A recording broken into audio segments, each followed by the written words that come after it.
first album, Ride the Lightning. Ride the Lightning was Metallica's second album, and I think it took everybody by surprise. Now, Kill 'Em All was a very good debut, very strong debut. It defined a sound and started to define an era which became known as thrash. But nobody was expecting the step up Metallica took with Ride the Lightning, and they really did step up.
They took it to another level on this set on Ride the Lightning. You know, the lyrics were a little better. The production was a little better. The songs were a bit more aggressive than on the first one. Suddenly there was an epic feel to some of the songs, like Fade to Black, Trapped Under Ice.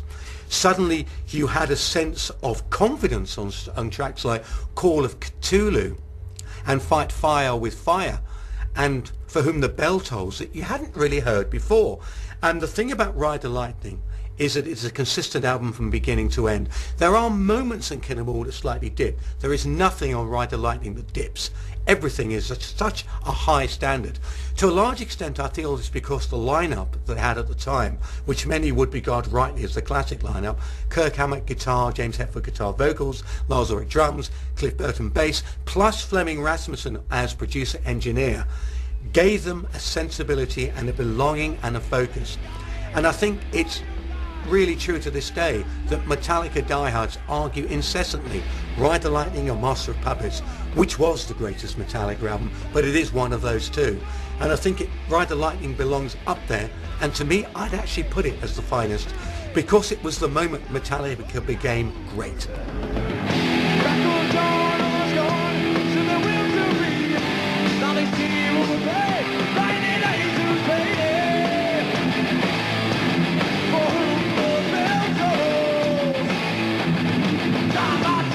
I just think from beginning to end, it's a great record.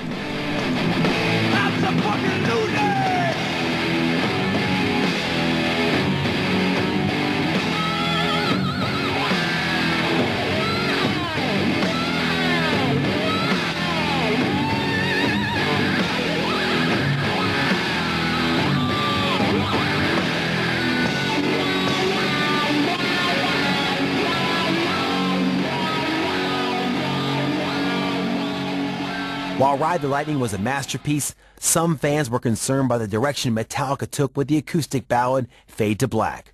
For the first time, the band were faced with accusations of selling out to a more commercial direction. By the time Ride the Lightning came out, you had a lot of thrash metal bands. The term had been coined. You had something called the Big Four of thrash, which was Metallica, Slayer, Anthrax and Megadeth. Now, with Ride the Lightning, Metallica made it very clear that they weren't about to be confined to a genre label like thrash metal, which was one of the reasons they felt able to expand into ballad territory with Fade to Black. I think Fade to Black shows where Metallica are going. At the time, it shows where they could go. You know, it shows that there's a different kind of direction that they could do. Even though it kind of encapsulates all that they're very, very good at, that because the melodic touch, it shows that there is they can speak to a lot more people than would be. They're not going to be trapped in a scene. This thing can go very, very mainstream. Seemed to be just a little bit more. It wasn't the full brutal thrash of Kill 'Em All. It was a little more progressive and not all out thrash all the way through, Million Miles an Hour, but the way Kill 'Em All mostly was. You know. But I love the album. I mean, I got addicted to the album. I mean, it took 2 listens for me to get hooked to Ride the Lightning. But then that probably is arguably my favorite Metallica album. I'm still undecided between that and Master of Puppets. Yeah. Now if I can Ride the Lightning, it did so well independently that that's how they eventually went from being on Megaforce to getting picked up by Elektra Records. By 1986, Metallica were riding a wave of critical and commercial popularity. A new wave of American thrash metal bands had risen up in their wake.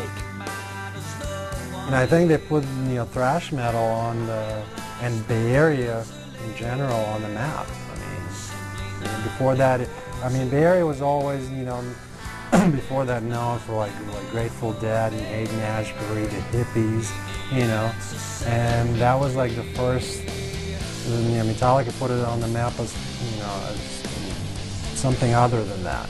It's like the Bay Area riffing, their Bay Area metal, to where everybody started talking about it. Every record company wanted to sign a Bay Area band. They don't care what they sound like as long as they're from Bay Area and they got the Bay Area riffing or whatever. So in a way, it's like the success always kind of kills because you top out and then it dies out. Every band was signed. It was like a stock market crash. It's where everybody got in, and then there's nobody else left to do anything, and it got so oversaturated, boring. Nothing was being created, and there was something brewing up there in Seattle, and that was the new thing. So yeah, and the record companies, how they switch where they can make a buck. So.